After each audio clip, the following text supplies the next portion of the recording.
एक अजीब आहट से एकदम नींद खुल गई। सामने वाली दीवार पर टंगी घड़ी पर देखा तो रात के 2:20 बज चुके थे। तभी रात के वक्त एक अजीब सी आवाज मुझे अपने कमरे के भीतर कहीं से आ रही थी।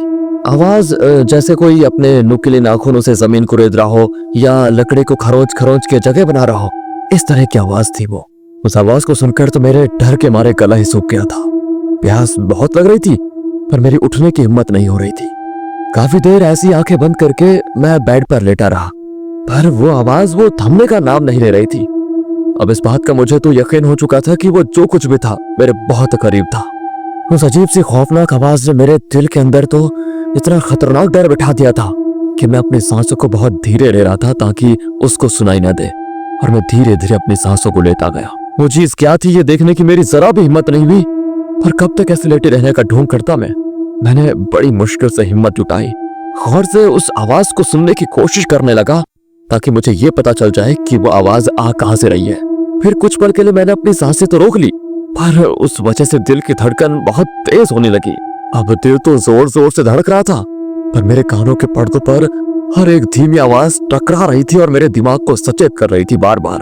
फिर कुछ पल के सन्नाटे के बाद मुझे दोबारा वो लकड़ी को नाखूनों से खुरदने की आवाज आने लगी।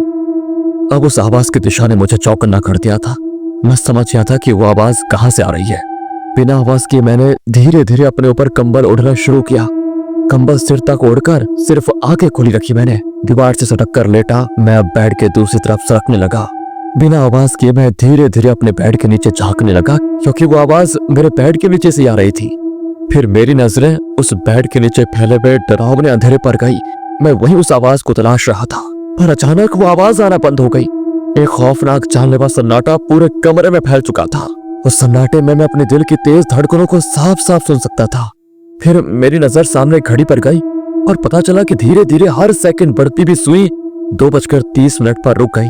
मैं गौर से उस घड़ी के कांटों को देख ही रहा था कि तभी मुझे किसी की हल्की सी आवाज में घुमाते शब्द सुनाई दिए, किसे ढूंढ रहे हो। अब मैं कुछ समझ पाता कि तभी बेड के नीचे कोने में वो चमकदार आंखें नजर आई।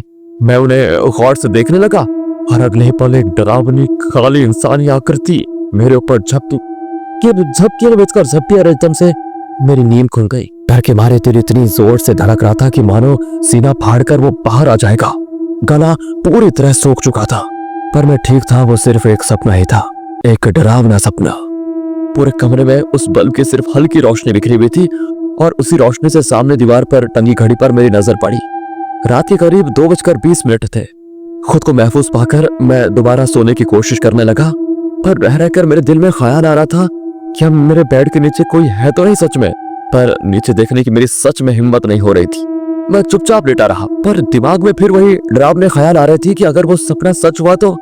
मैंने बड़ी मुश्किल से हिम्मत जुटाई और एक तरफ झुकते हुए धीरे धीरे उस बेड के नीचे झांकने लगा। दिल की धड़कन तो तेज हो ही रही थी, पर फिर मेरी नजरें बेड के नीचे अंधेरे में घूमने लगी। वहां भी कुछ नहीं था। तब मेरी जान में जान आई। फिर मेरी नजर उस दीवार पर टंगी घड़ी पर गई। घड़ी की सुई धीरे धीरे आगे बढ़ रही थी। तभी एक जानी पहचानी आवाज मेरे कानों पर पड़ी। दीवार से अपने नुकीले नाखूनों से कुरेदने की आवाज आने लगी। डर के कारण मेरा गला दोबारा सूख गया। दोबारा मेरी नजर घड़ी पर गई तो 2:29 हो चुके थे। तभी लाइट भी चली गई और डर के मारे मेरा बहुत बुरा हाल हो गया। धड़कन तो मानो जैसे रुक ही गई हो। पूरे कमरे में वो काला अंधेरा छा गया। मेरा जिस्म कांप रहा था। मैं इतना डर गया था। फिर बड़ी मुश्किल से कांपते हुए हाथों से मैंने बेड के सरहाने पर जो मोबाइल रखा था उससे टॉर्च की और घड़ी पर नजर लगाई। 2:30 बज चुके थे, पर यह क्या, घड़ी तो बंद हो चुकी थी। तभी मेरे पीछे कर्तन में किसी की गर्म सांसें टकराई, जिससे मेरी बची कुछ हिम्मत सब कुछ टूट गई। और साथ ही एक भयानक आवाज मेरे कानों पर पड़ी, किसे ढूंढ रहे हो।